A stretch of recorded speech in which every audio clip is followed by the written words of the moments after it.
Dictation start होगी 3 second बाद। Start. अंतरिक्ष अनुसंधान के क्षेत्र में आत्मनिर्भरता हासिल करना भारत का पुराना सपना है विराम।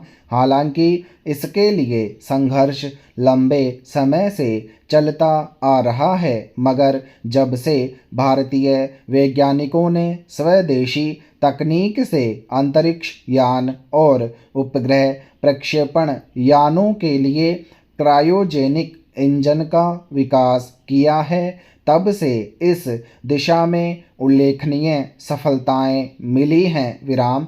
चंद्रयान और आदित्य L1 की कामयाबी के बाद निसंदेह अंतरिक्ष वैज्ञानिकों के हौसले बुलंद हैं विराम।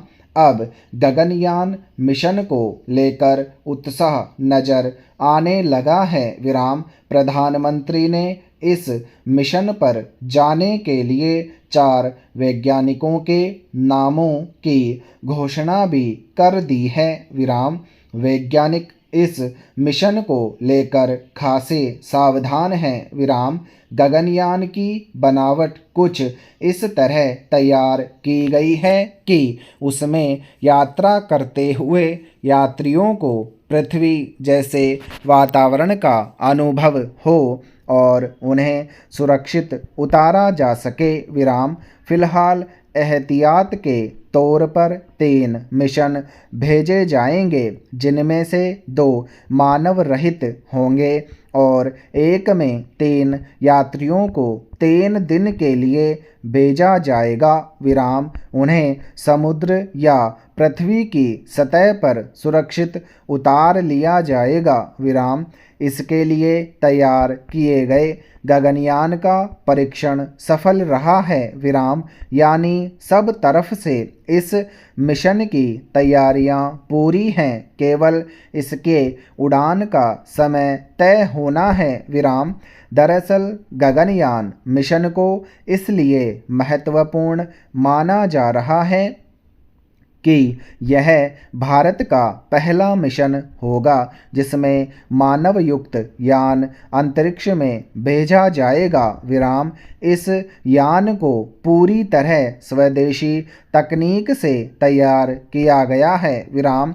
इस तरह भारत अमेरिका, रूस, चीन जैसे देशों की श्रेणी में शुमार हो जाएगा। तो अभी तक मानव युक्त अंतरिक्ष यान भेज चुके हैं विराम।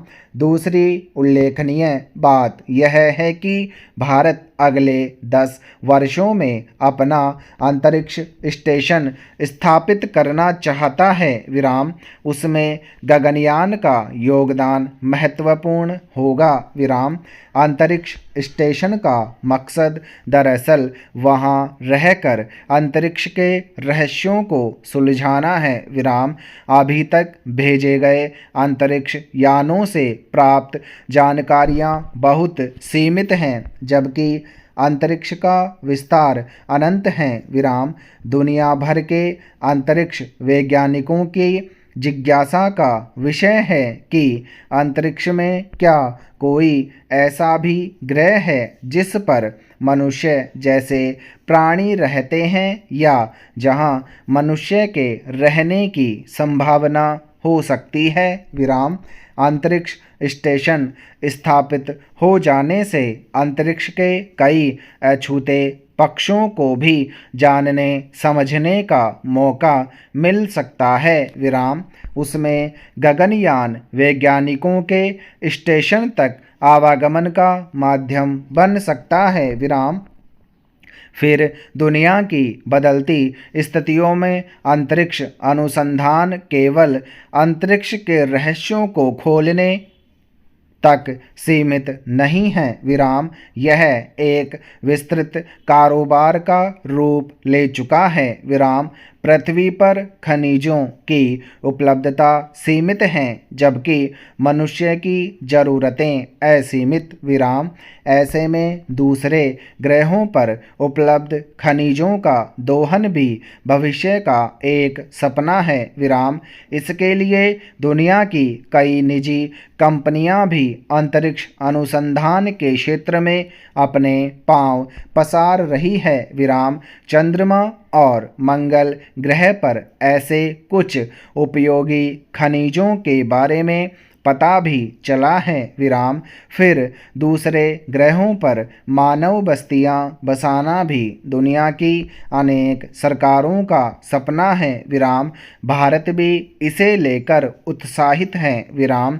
ऐसे में गगनयान की कामयाबी भारत के अंतरिक्ष अनुसंधान की दिशा में ऐतिहासिक और भविष्य की चुनौतियों के लिहाज से बहुत उपयोगी साबित होगी विराम।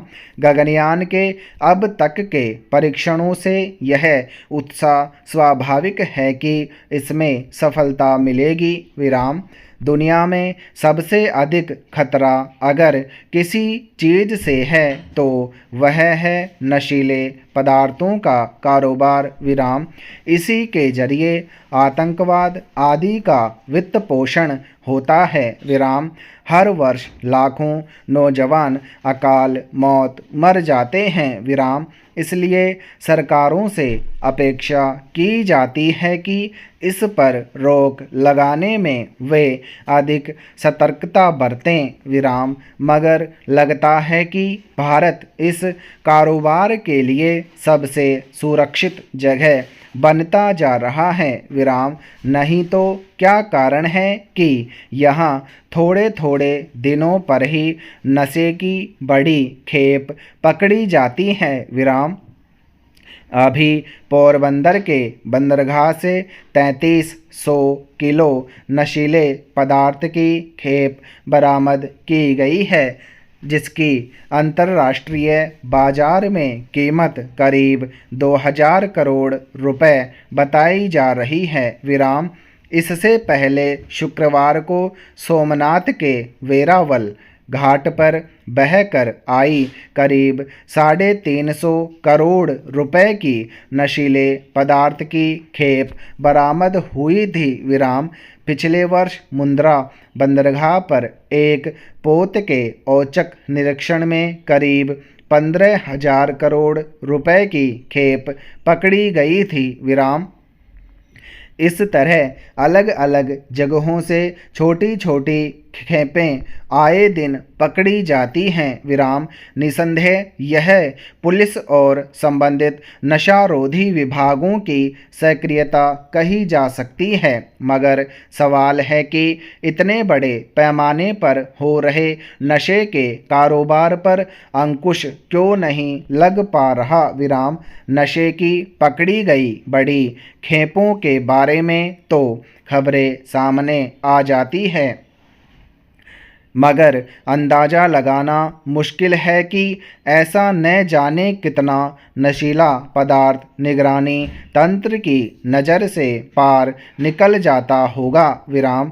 सवाल है कि जो स्वापक विभाग यानी नारकोटिक्स महकमा 1-2 ग्राम नशीला पदार्थ रखने वालों को गिरफ्तार कर महीनों बंद रखता है, वह इन बड़ी खेपों पर नज़र रखने में विफल कैसे हो जाता है विराम। समंदर के रास्ते नशे का कारोबार कोई छिपी बात नहीं है विराम। यह इसलिए सुरक्षित माना जाता है कि बंदरगाहों पर उतरने वाली वस्तुओं की नियमित जांच नहीं होती विराम। औचक निरीक्षण में कभी कभार ही कुछ संदिग्ध वस्तुओं और नशीले पदार्थों की पहचान हो पाती है विराम। लगातार इतने मामले प्रकाश में आने के बावजूद यह समझना मुश्किल है कि बंदरगाहों पर निगरानी चौकस क्यों नहीं की जाती विराम। शैवाल, जड़, तना और पत्ती विहीन ऐसी वनस्पति है जो पृथ्वी पर 90% प्रकाश संश्लेषण करते यानी सबसे ज़्यादा ऑक्सीजन पैदा करते हैं विराम। वैज्ञानिकों ने शैवालों को 21वीं सदी का चिकित्सीय भोजन माना है विराम। भारत सरकार ने 2021 फरवरी में समुद्री शैवाल मिशन की शुरुआत की थी। विराम। इस मिशन का मुख्य उद्देश्य समुद्री उत्पादन में विविधता लाने और मछुआरों की आय बढ़ाने के लिए समुद्री शैवाल की खेती को बढ़ावा देना है। विराम समाप्त।